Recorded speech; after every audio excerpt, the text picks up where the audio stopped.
আলহামদুলিল্লাহি রাব্বিল আলামিন ওয়াসসালাতু ওয়াসসালামু আলা সাইয়্যিদিল মুরসালিন আম্মা বা'দ ফাআউযু বিল্লাহি মিনাশ শাইতানির রাজীম বিসমিল্লাহির রহমানির রহিম আসসালাতু ওয়াসসালামু আলাইকা ইয়া রাসূলাল্লাহ ওয়া আলা আলিকা ওয়া আসহাবিকা ইয়া হাবিবাল্লাহ। প্রিয় ইসলামী ভাইরা ও মাদানী চ্যানেলের দর্শক শ্রোতা, উপস্থিত হয়েছি আবারও আপনাদের মাঝে অনুষ্ঠান আমার দায়িত্ব নিয়ে। হ্যাঁ, আল্লাহ পাক আমাকে আপনাকে দুনিয়াতে পাঠিয়েছেন আল্লাহ পাকের ইবাদত করার জন্য। যদি আমরা দেখি সেই ইবাদতগুলোর মধ্যে এমন কিছু ইবাদত যেগুলো আমাকে আপনাকে সময়ের সাথে সাথে করতে হবে।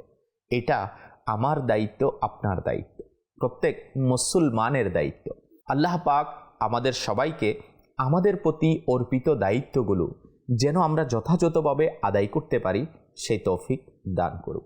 হ্যাঁ প্রিয় ইসলামী ভাইরা, আমাদের প্রতি কি দায়িত্ব অর্পণ করা হয়েছে আমরা ধারাবাহিকভাবে আমাদের এই অনুষ্ঠানগুলোর মধ্যে আমরা জানার সৌভাগ্য অর্জন করছি। হ্যাঁ, জানবো তো আমল করার উৎসাহ জাগবে, আমল করার উৎসাহ আসবে তো আমল করার চেষ্টা করবে তো বান্দা সফল কাম হয়ে যায়।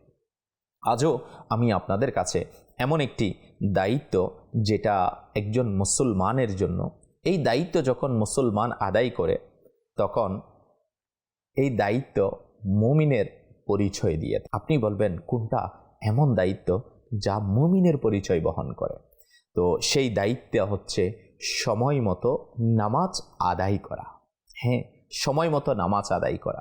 এই দায়িত্ব যখন কোনো মুসলমান আদায় করে তখন সে মুমিনের পরিচয় তার মধ্যে সেটা বহন করার সৌভাগ্য অর্জিত হয়। হ্যাঁ প্রিয় দর্শক শ্রোতা, আজ আমরা এই বিষয়ে কিছু মাদানী ফুল শ্রবণ করার সৌভাগ্য অর্জন করব। আসুন তার পূর্বেই প্রিয় নবী রাসূলে আরবি সাল্লাল্লাহু তাআলা আলাইহি ওয়া আলিহি ওয়াসাল্লাম এর প্রতি দুরূদে পাক পাঠ করার একটি ফজিলত শ্রবণ করে নিই। আমাদের প্রিয় নবী রাসূলে আরবি সাল্লাল্লাহু তাআলা আলাইহি ওয়া আলিহি ওয়াসাল্লাম ইরশাদ ফরমান, যে ব্যক্তি আমার উপর একবার দুরূদে পাক পাঠ করবে আল্লাহ তাআলা তার প্রতি 10 বার রহমত নাজিল করবে। সুবহানাল্লাহ, সুবহানাল্লাহ। আসুন আমরা একবার মোহাব্বত সহকারে দুরূদে পাক পাঠ করি। সল্লু আলাল হাবিব সাল্লাল্লাহু তাআলা আলা মুহাম্মদ সাল্লাল্লাহু তাআলা আলাইহি ওয়া আলিহি ওয়াসাল্লাম। প্রিয় দর্শক শ্রোতা, আমার আল্লাহ পাক পবিত্র কালামুল্লাহ শরীফের সূরা নিসা এর 103 নম্বর আয়াতে ইরশাদ ফরমান, ইন্নাস সালাতা কানাত আলাল মুমিনিনা কিতাবাম মাওকুতা। আমার আল্লাহ পাকের ফরমান কেমন! নিঃসন্দেহে নামাজ মুসলমানদের উপর নির্ধারিত সময়ে ফরজ। নামাজ মুসলমানদের জন্য নির্ধারিত সময়ে ফরজ। আল্লাহ পাক মাওকুতা শব্দ ব্যবহার করেছে, মানে নামাজের একটা ফিক্সড টাইম আছে, ইচ্ছা মতো পড়লে হবে না। জোহর আসরের সময় পড়লে কাজা। প্রিয় দর্শক শ্রোতা, আল্লাহ পাক আমাদেরকে 5 ওয়াক্ত নামাজ আমাদের জন্য ফরজ করেছে। 5 ওয়াক্ত নামাজের আলাদা আলাদা আলাদা টাইম রয়েছে, সময় রয়েছে, ফিক্সড টাইম। আমাকে সেই সময়ের মধ্যেই নামাজ আদায় করতে হবে। আর এটা নামাজ আদায় করার যে 6টি শর্ত রয়েছে এর মধ্যে একটি সময়সীমা।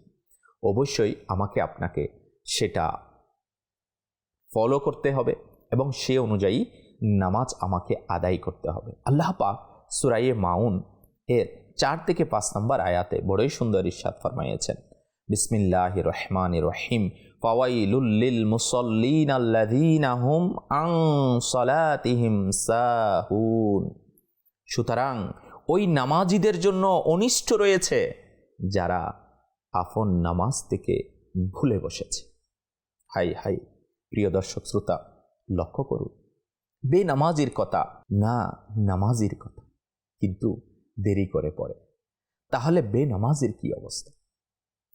আল্লাহ পাক আমাদেরকে বুঝার আর উপলব্ধি করার তৌফিক দান করুক।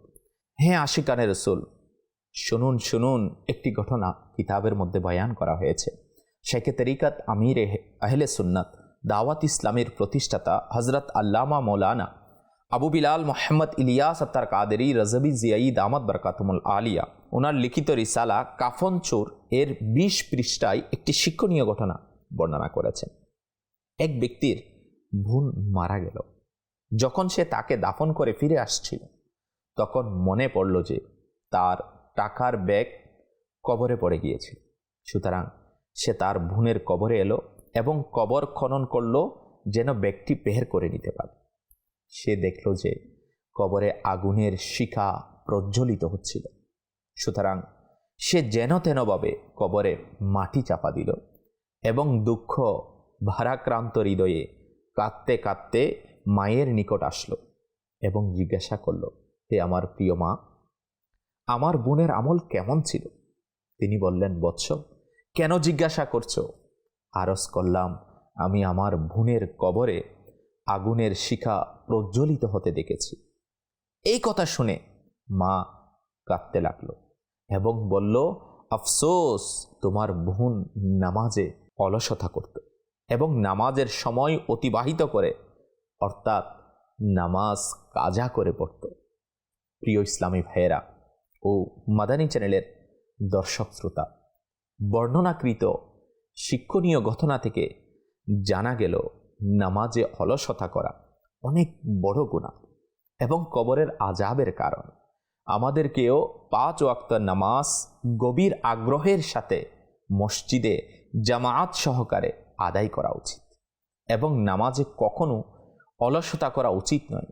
কেননা এটি মুনাফিকদের নিদর্শন যে যখন মুনাফিকরা মুমিনদের সাথে নামাজের জন্য দাঁড়াতো, তখন বগ্ন হৃদয়ে এবং অলসতার সাথে দাঁড়াতো। কেননা তাদের অন্তরে ঈমান তো ছিলই না, যার কারণে ইবাদতে আগ্রহ ও দাসত্বের স্বাদ অনুভব হতো না। শুধুমাত্র মানুষকে দেখানোর জন্যই নামাজ পড়ত। আল্লাহ পাক তাদের ব্যাপারে 5ম পারা সূরা নিসার 142 নম্বর আয়াতে ইরশাদ করেন, বিসমিল্লাহির রহমানির রহিম, ওয়া ইযা ক্বামু ইলাস সালাতি ক্বামু কুসালা। কাজুল ঈমান থেকে অনুবাদ। আর যখন নামাজে দাঁড়ায় তখন মন ভোলা অবস্থায়। প্রিয় ইসলামী ভাইয়েরা, এই আয়াতে মুবারকার আলোকে লিপিবদ্ধ রয়েছে যে নামাজ না পড়া বা শুধুমাত্র মানুষের সামনে পড়া আর একাকিত্বে না পড়া, মানুষের সামনে বিনয় ও নম্রভাবে আর একাকিত্বে তাড়াতাড়ি পড়া, অথবা নামাজে এদিক সেদিক মনোযোগ নিয়ে যাওয়া, একাগ্রতার চেষ্টা না করা ইত্যাদি সব কিছুই অলসতার নিদর্শন। আফসোস, শত কোটি আফসোস, আজ আমাদের সমাজে শুধু অলসতা এবং আরাম প্রিয়তার কারণে রোজ নামাজ কাজা করে দেওয়া হয়। হ্যাঁ, সময় মতো নামাজ আদায় করার সুযোগ মিলে না। অফিসে চলে আসছে, মিটিং চলছে, আজান হয়ে গিয়েছে, তো মিটিং তো শেষ হয়নি, মিটিংয়ের জন্য নামাজ কাজা হয়ে যায়। অনেক সময় খাবারের জন্য নামাজ মিস, অনেক সময় আড্ডা দিতে গিয়েছে, ঘুরতে গিয়েছে, এটার জন্য নামাজ মিস। তো বোঝানোর জন্য যে আজ আমরা আমাদের নামাজগুলোকে এইভাবে ছেড়ে দিচ্ছি। আল্লাহ পাক আমাদেরকে সময় মতো নামাজ আদায় করার তৌফিক দান করুক, যেন আমরা সময়ের মধ্যে আমরা আমাদের নামাজকে আদায় করতে পারি। আল্লাহ পাক আমরা যা কিছু শুনেছি তার উপর আমল করার সেই জজবা ও হিম্মত আমাদেরকে নসিব করুক। আল্লাহ পাক সূরা তহা এর মধ্যে ইরশাদ ফরমান, আমার শরণার্থে নামাজ কায়েম কর। নামাজ আল্লাহ পাককে ভুলে না যাওয়ার একটি মাধ্যম। দেরি করলে সেই মাধ্যম হাতছাড়া হয়ে যায়। প্রিয় দর্শক শ্রোতা, শুধু কোরআনে পাকের অনেকগুলো আয়াতে কারিমার মধ্যে নামাজের ব্যাপারে তাগিদ দেওয়া হয়েছে, উৎসাহ দেওয়া হয়েছে।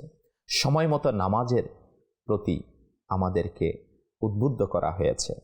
বুখারী শরীফের মধ্যেও এসেছে অনেকগুলো হাদিসে কারিমায় নামাজের ব্যাপারে বড়ই সুন্দর বয়ান এসেছে।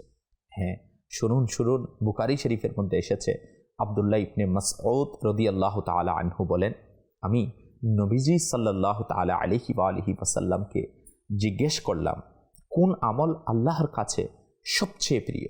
প্রিয় আকা সাল্লাল্লাহু তাআলা আলাইহি ওয়া আলিহি ওয়াসাল্লাম ইরশাদ ফরমালেন, সময় মতো নামাজ পড়া, এটা আল্লাহ পাকের কাছে প্রিয়। শুনুন শুনুন, জিহাদ, মা বাবার কিতমতের আগেও নামাজের কথা ইরশাদ হয়েছে। অপর আরেকটি হাদিসে মুবারকা ইরশাদ হচ্ছে, যে ব্যক্তি আসরের নামাজ ছেড়ে দিল তার আমল বিনষ্ট হয়ে যায়। তিরমিজি শরীফের মধ্যে আসছে, নবীজি সাল্লাল্লাহু তাআলা আলাইহি ওয়া আলিহি ওয়াসাল্লাম বলেন, কিয়ামতের দিন বান্দার আমল সমূহের মধ্যে সর্বপ্রথম নামাজের ব্যাপারে প্রশ্ন করা হবে। যদি সেটার উত্তর সঠিকভাবে দিতে সক্ষম হয় তবে সে সফল কাম হয়ে গেল, আর যদি এতে ঘাটতি হয় তাহলে সে অপদস্থ হলো এবং সে ক্ষতিগ্রস্ত হলো। আপনি যদি বুঝতে চান, যেমন উদাহরণস্বরূপ, কেউ ইন্টারভিউ দিতে গেল, ভাইবার প্রথম প্রশ্নেই কেউ ফেল করলে বাকি প্রশ্ন ধরাই হয় না। হ্যাঁ, কিতাবের মধ্যে আসছে, প্রিয় নবী সাল্লাল্লাহু তাআলা আলাইহি ওয়া আলিহি ওয়াসাল্লাম ইরশাদ করেন, আমাদের এবং মুনাফিকদের মধ্যে নিদর্শন হলো ঈশা এবং ফজরের নামাজের মধ্যে উপস্থিত হওয়া। কেননা মুনাফিকরা এই দুই নামাজে আসার সামর্থ্য রাখে না। বাস্তবতা যদি আমরা দেখি, আমরা অফিস 9টায় ধরতে পারি, ট্রেন 7টায় ধরতে পারি, অনেকেই তার আগেও ঘুম থেকে উঠে ট্রেনের জন্য, ফ্লাইটের জন্য দৌড়াদৌড়ি করতে পারি, কিন্তু ফজর 6টায় 5টায় আমরা সেটা গিয়ে পড়ার মতো উপযুক্ততা রাখতে পারছি না। এটা নিফাকের আলামত। প্রিয় নবী সাল্লাল্লাহু তাআলা আলাইহি ওয়া আলিহি ওয়াসাল্লাম ইরশাদ করেন, যে ব্যক্তি জেনে বুঝে এক ওয়াক্ত নামাজ ত্যাগ করে তার নাম জাহান্নামের ওই দরজায় লিখে দেয়া হবে যে দরজা দিয়ে সে প্রবেশ করবে। এ আশিকানে রসুল, এটা তো আমরা হাদিসে মুবারকার বয়ান শ্রবণ করলাম নামাজের ব্যাপারে। হ্যাঁ, মুমিনের পরিচয় এটা সময় মতো নামাজ আদায় করা, দায়িত্ব এটা আমাদের। ইমামে আজম আবু হানিফা রাহমাতুল্লাহি তাআলা আলাইহির ঘটনা এসেছে, 40 বছর ইশার উজু দিয়ে ফজর পড়েছে, কারণ ইশারের পর তো আর ঘুমাননি, ইলম চর্চা করতে। বলতেন যে ফজর জামাতে পায় না তার কপালে হিদায়াতের নূর থাকে। আল্লাহ আল্লাহ। বর্তমান সময়ে যদি আমরা দেখি, কিবলা শেখে তরিকত আমির আহলে সুন্নাত হযরত মাওলানা আবু বিলাল মুহাম্মদ ইলিয়াস আত্তার কাদেরী রাজবি জিয়াই দামাত বরকাতুল আলিয়াও আমাদেরকে নামাজের ব্যাপারে আল্লাহ ওয়ালারা কেমন উৎসাহ দিয়ে থাকেন। আল্লাহ আকবার। ওনাদের শিডিউলের মধ্যে যদি কখনো বাহিরের দেশে সফরও হয়, আল্লাহ আকবার, এমন সময়ে টিকিট কাটেন যেন নামাজ মিস হয়ে না যায়। দেখুন না, এই সময়েও আল্লাহ ওয়ালারা আমাদের জন্য দৃষ্টান্ত হয়ে রয়েছে। প্রিয় ইসলামী ভাইয়েরা, আসুন না আমরা আল্লাহ পাকের দরবারে দোয়া করি এবং নিজেকে নামাজের প্রতি সচেতন রাখি এবং সময় মতো নামাজ আদায় করি। আলহামদুলিল্লাহ রাব্বিল আলামিন দাওয়াত ইসলামের পক্ষ থেকে দেওয়া 72 নেক আমল লিসালাম, এর মধ্যে রয়েছে, আজ আপনি কি 5 ওয়াক্ত নামাজ তাকবীরে উলার সাথে জামাতে প্রথম কাতারে আদায় করেছেন?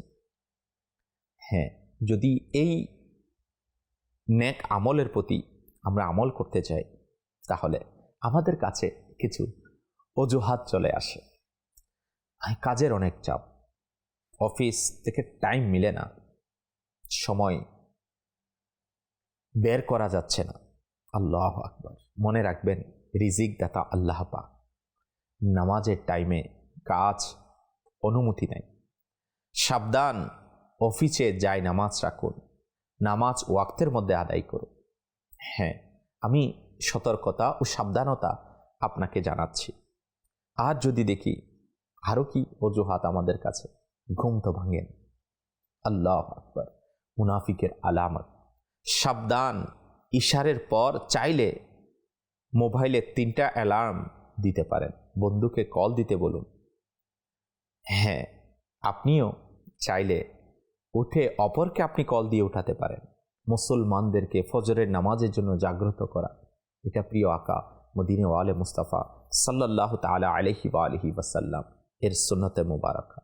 আজ যদি আমরা দেখি অনেকেই নামাজের কথা বললে অজুহাত দেয়, কাপড় তো পবিত্র নাই, তায়াম্মুম আছে, পবিত্র থাকার চেষ্টা করুন, উজু করে নিন, গোসল করে পবিত্র রাখুন নিজেকে। তো অসম্ভব তো নয়, চাইলে সময় মতো নামাজ যদি কোনো বান্দা ইচ্ছা করে তাহলে অবশ্যই, কারণ আমাদের পূর্ববর্তী বুজুর্গানে দিন তো আলহামদুলিল্লাহ ওনাদের পবিত্রতম জীবনগুলোতে সেটাকে আদায় করেছেন। আর অনেকেই বলে ভার্সিটিতে কলেজে আমি তো একা, লজ্জা লাগে। অনেকেই এটা বলবে আল্লাহ আল্লাহ, দুনিয়ার মানুষকে লজ্জা করে নামাজ ছাড়া, আল্লাহকে তো লজ্জা করো, মানুষকে না। সাবধান, আপনি স্কুলে যান, কলেজে যান, ভার্সিটিতে থাকুন, নামাজের ইবাদতখানার ব্যবস্থা তো অনেক জায়গায় রয়েছে, নিজেও যান, বন্ধুদেরকেও নিয়ে যান। আল্লাহ পাক চাইতো সময়ের মধ্যে আপনি আপনার নামাজকে আদায় করতে পারবেন। আবার অনেকের মেন্টালিটি এমন আছে পরে পড়ব, পরে, এটা শয়তানের ধোঁকা। হাই, মৃত্যু পরে আসে না। সাবধান, আজান শোনা মাত্র আল্লাহু আকবার বলে উঠে যায়। আজ যদি আমরা এই সাবধানতা এবং অজুহাতগুলোর মোকাবেলায় যদি আমরা ব্যবহার করতে পারি, ইনশাআল্লাহুল কারীম নামাজের প্রতি অলসতা থেকে বাঁচতে পারব। সময় মতো আমরা আমাদের নামাজকে আদায় করার সৌভাগ্য অর্জন করতে পারব। যদি আপনি বলেন হুজুর এটা প্ল্যান কিভাবে করা যায়, হ্যাঁ, আপনি সব কাজের প্ল্যান বানায়, সব কাজের শিডিউল হয়, আবার রিশিডিউলও করে থাকে। যদি আপনার জীবনের কোনো শিডিউল নামাজ এর ব্যতীত বানানো হয়েছে, তাহলে আপনি রিশিডিউল করে নিন, নামাজকে আপনার শিডিউলের মধ্যে অন্তর্ভুক্ত করে নিন। যদি আপনার কোনো প্ল্যান না থাকে তো প্ল্যান বানিয়ে নিন, প্ল্যান যদি পূর্ব থেকে থাকে সেটাকে রিচেক করে নিন। আল্লাহ পাক চাইতো ইনশাআল্লাহুল কারীম আমি আপনি সফল কাম হবই। এর জন্য নিয়ত জরুরি। আল্লাহ পাকের দরবারে তো নিয়ত করতে পারেন, এখনই করতে পারি আমরা, ইয়া আল্লাহ আজ থেকে এক ওয়াক্ত নামাজও কাজা করব না। হতে পারে এটা, এই নিয়ত আমার জন্য, আপনার জন্য আল্লাহ পাকের দরবারে যদি কবুল হয়ে যায়, যদি আমি যথাযথ পর্যবেক্ষণ করি 72 নেক আমল সালাহ, আল্লাহ পাক, তাহলে ইনশাআল্লাহুল কারীম আপনার প্রতিদিন আপনি এটা চিন্তা করার সুযোগ পাবেন যে আজকে আমার নামাজ ছুটে গিয়েছে কিনা, কোন ওয়াক্ত ছুটেছে, কেন ছুটেছে। হ্যাঁ, পর্যবেক্ষণ করা, যাচাই বাছাই করা, আমলের হিসাব নিকাশ করা, অ্যাকাউন্টেবিলিটি করা। হ্যাঁ, একজন মুসলমান যদি তার আমলের হিসাব নিকাশই না করে তাহলে সে কিভাবে বুঝতে পারবে সে কোন পথে যাচ্ছে। আজকে থেকে চ্যালেঞ্জ তো নিন, এটা 40 দিন তাকবীরে উলা সহ জামাত হয়ে গেলে আপনি বদলে যাবে। আল্লাহ পাক আমাদের সবাইকে আল্লাহ পাকের দয়া হাসিল করার তৌফিক দান করুক।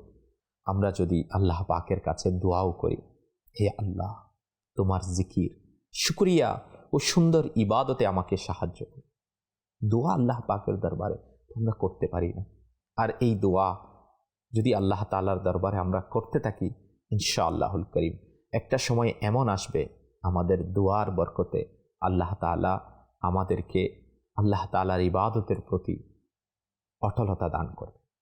আমিন। প্রিয় ইসলামী ভাইরা ও মাদানী চ্যানেলের দর্শক শ্রোতা, বাস্তবিক পক্ষেই আমরা এতক্ষণ যা কিছু শ্রবণ করেছি, সতর্কতা জেনেছি, সাবধানতা জেনেছি আমরা এই কাজে সফল না হওয়ার যে কারণগুলো, আমরা এটাও জেনেছি আল্লাহ পাকের হুকুম সময় মতো নামাজ আদায় করার ব্যাপারে কেমন এসেছে। আমরা এটাও জেনেছি নামাজ সময়ের মধ্যে আদায় না করার কেমন শাস্তি কবরে রয়েছে। আমরা যা কিছু শুনেছি এবং যা কিছু জেনেছি আমাদের উচিত তা স্মরণ রাখা। এটাতে যদি আমরা সফল কাম হতে চাই তাহলে একটা অন্যতম মাধ্যম হচ্ছে রব্বুল আলামিনের দরবারে দোয়া করা। হ্যাঁ, দোয়া তাকদীর পরিবর্তন করে দেয়, দোয়া মুমিনের হাতিয়ার। আসুন না আমরা আল্লাহ পাকের দরবারে দোয়া করি, আল্লাহুম্মা আইন্নি আলা যিকরিকা ওয়া শুকরিকা ওয়া হুসনি ইবাদাতিক। যদি আমরা আল্লাহ পাকের দরবারে দোয়া করতে থাকি, হে আল্লাহ, তোমার জিকির, শুকরিয়া ও সুন্দর ইবাদতে আমাকে সাহায্য করো। আমিন। যখন আল্লাহ পাকের সাহায্য আসবে, তখন কে আমাকে আল্লাহ তাআলার ইবাদত থেকে রুখতে পারে? শয়তান কখনোই পারবে না যদি রব্বুল আলামিনের সাহায্য চলে আসে। তাই আমরা আল্লাহ পাকের সাহায্য প্রার্থনা করি, নিজেকে মজবুতভাবে গড়ে তুলি এবং শরীয়ত মোতাবিক, সুন্নত মোতাবিক জীবন অতিবাহিত করার একটি অন্যতম মাধ্যম দাওয়াত ইসলামের দ্বীনি পরিবেশ। আলহামদুলিল্লাহ, দাওয়াত ইসলামের দ্বীনি পরিবেশে একজন মুসলমান, একজন আশিকে রসুল, সে নিজেকে সুন্নত মোতাবিক জীবন অতিবাহিত করার একটি সুন্দর পরিবেশ পেয়ে থাকে। হ্যাঁ, এই জন্য আমি আপনাকেও দাওয়াত দিব, আপনি এই প্রিয় দ্বীনি পরিবেশের সাথে সম্পৃক্ত হয়ে যান। ইনশাআল্লাহুল করিম নামাজে অভ্যস্ত হওয়ার সুযোগ মিলবে এবং কাফেলায় সফর করুন। আল্লাহ পাক যদি চায়, এই কাফেলায় সফরের বরকতে নামাজ শিখারও উত্তম ব্যবস্থা হয়ে যাবে। মাদানী চ্যানেলের দর্শক শ্রোতা এবং সকল আশিকানে রসুল, আল্লাহ তাআলা আমাদেরকে আল্লাহ তাআলার জন্য, আল্লাহ তাআলার দ্বীনের খাতিরে সুন্নতের খিদমতের জজবা নিয়ে দাওয়াত ইসলামের সাথে, মাদানী চ্যানেলের সাথে আমার আপনার সময় অতিবাহিত করার তৌফিক নসিব করুক। আমিন আমিন বিজাহিন নবিল আমিন। সাল্লু আলাল হাবিব সাল্লাল্লাহু তাআলা আলা মুহাম্মদ সাল্লাল্লাহু তাআলা আলাইহি ওয়া আলিহি ওয়াসাল্লাম।